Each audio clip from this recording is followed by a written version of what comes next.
Pernah nggak sih lu bikin rencana keuangan yang super duper detail, pakai rumus Excel yang rumit, dihitung sampai koma-komanya, tapi ujung-ujungnya gagal total?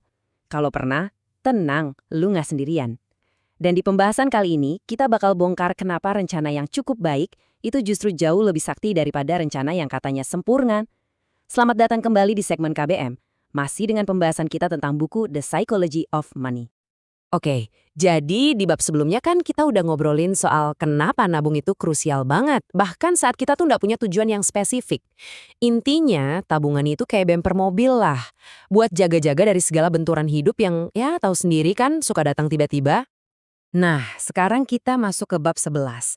Di bagian pertama ini, kita bakal bahas sebuah fenomena yang judulnya aja udah ngena banget. Rencana sempurna yang gagal. Gue memulai pakai sebuah analogi yang gue jamin lu semua pasti pernah ngalamin.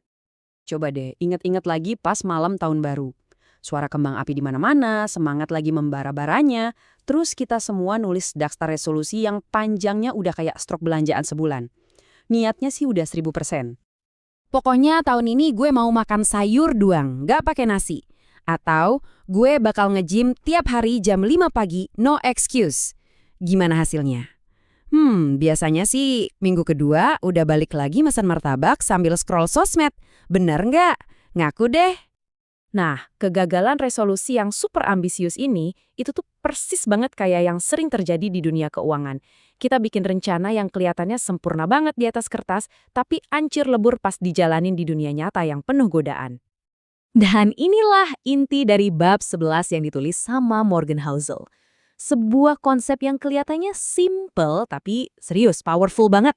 Lebih baik jadi orang yang masuk akal daripada jadi orang yang sok rasional.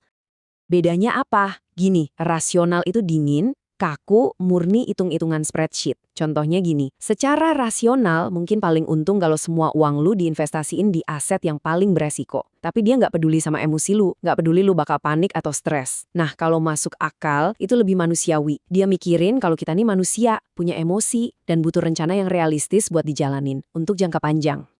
Coba lihat perbandingannya di sini. Jadi manusia kalkulator yang rasional itu mungkin kelihatan keren di file Excel. Tapi di dunia nyata, bikin stres dan gampang banget nyerah. Sebaliknya, jadi manusia biasa yang masuk akal, rencananya mungkin nggak sempurna, tapi cukup baik, bikin tidur lu nyenyak, dan yang paling penting, bikin kita jadi tahan banting dan konsisten. Morgan Housel sendiri bilang, lo itu bukan spreadsheet, lo itu manusia emosional yang sering bikin salah.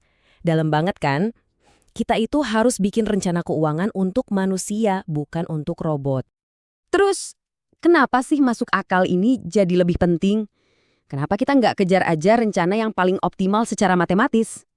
Jawabannya ada di sini. Karena dalam dunia uang, kuncinya cuma satu. Tahan lama. Bertahan di dalam permainan. Lupain deh soal jadi jenius yang bisa nebak pasar bakal naik atau turun. Tujuan utama lu bukan itu. Tujuan utama lu adalah gimana caranya bisa terus-terusan ada di dalam permainan investasi ini selama mungkin, supaya si compounding interest bisa mulai nunjukin keajaibannya. Oke, kita lihat datanya ya. Kalau lu invest cuma buat 1 hari, peluang lu buat untung itu cuma 50%. Ya, sama aja kayak lempar koin. Untung-untungan doang. Sekarang, gimana kalau lu sabar dikit dan bertahan selama 1 tahun? Peluangnya langsung naik jadi 68%. Nah, udah mulai mendingan kan? Kita perpanjang lagi ya. Kalau lo bisa sabar dan bertahan selama 10 tahun, peluang lu buat profit itu meroket jadi 88%. Ini udah bukan untung-untungan lagi. Ini udah probabilitas yang kuat banget. Dan puncaknya, ini berdasarkan data historis di pasar saham Amerika ya. Kalau lu bisa bertahan selama 20 tahun, peluang lu untuk profit itu 100%. 100% bro. Gak ada periode 20 tahun dalam sejarah di mana pasar saham di sana itu merugi. Nah, disinilah letak kuncinya. Rencana yang masuk akal, yang gak bikin lu stres, yang bikin lu bisa tidur pules malam-malam, itulah yang bakal ngasih lu kekuatan buat bertahan selama 20 tahun itu dan ngelihat keajaiban ini terjadi dengan mata kepala lu sendiri. Oke, teori udah dapet, konsepnya udah keren, tapi kan ujung-ujungnya pertanyaannya selalu sama. Terus gue harus ngapain sekarang? Nah, di bagian terakhir ini kita bakal bahas gimana cara nerapin ini semua di kehidupan nyata. Tapi sebelum gue lanjut, gue pengen dengar dari lu dulu deh. Jujur-jujuran aja. Apa sih yang paling berat yang bikin lu susah konsisten sama rencana keuangan lu?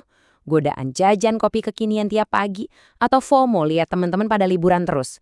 Coba deh kita diskusi bareng di kolom komentar. Gue beneran pengen tahu. Oke, ini dia 3 cara simple buat nerapin prinsip masuk akal ini. Pertama, pilih strategi yang bikin lu tenang. Kalau lu invest di saham yang naik turunnya gila-gilaan tapi tiap hari malah jadi cemas, mungkin itu bukan buat lu. Mungkin reksadana indeks yang lebih ngebosenin tapi stabil itu lebih cocok. Intinya, investasi itu nggak boleh bikin lu insomnia. Kedua, otomatiskan. Langsung aja set fitur auto debit dari rekening gaji ke rekening investasi lu tiap bulan. Anggap aja uang itu nggak pernah ada. Ini cara paling ampuh buat ngelawan rasa males dan godaan.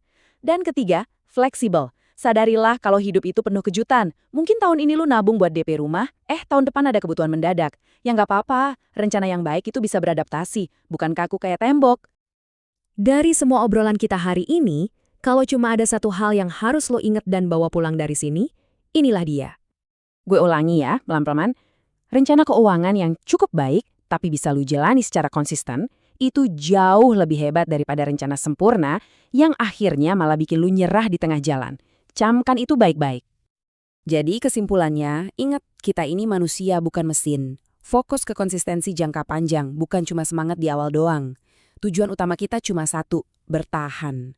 Dan yang paling penting, bikinlah rencana yang bikin lu bisa tidur nyenyak di malam hari. Gimana? Semoga pembahasan bab 11 ini benar-benar ngasih lu pencerahan baru ya.